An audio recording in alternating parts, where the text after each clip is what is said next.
guys, welcome to the YouTube channel. ఈ video నచ్చినట్లయితే like subscribe పక్కన బెల్ బటన్ నొక్కండి. అనురాధ గంట. ఈరోజు మీ ఇంట్లో ఏం కర్రీ కామెంట్ చేయండి. ఈరోజు మా మమ్మీ ఏం కర్రీ చేసిందో చూసేద్దాం, వచ్చేయండి.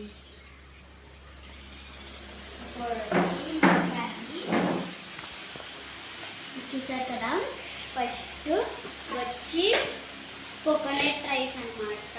అంటే కొబ్బరి అన్నం చేసింది మా మమ్మీ, కొబ్బరి అన్నం చేసింది. నెక్స్ట్ వచ్చి దానికి కాంబినేషన్గా చికెన్ కర్రీ అన్నమాట. వేడి ఇప్పుడే చేసింది మా మమ్మీ. దాంట్లోకి మనకి నిమ్మకాయలు చూసారు కదా, ఇంకా ఈ సాంబార్లోకి కూలింగ్ వాటర్ చూసారు కదా. ఈరోజైతే మా ఇంట్లో ఇదన్నమాట లంచ్. ఓకే, ఈ వీడియో నచ్చినట్లయితే లైక్ చేసి సబ్స్క్రైబ్. బాయ్.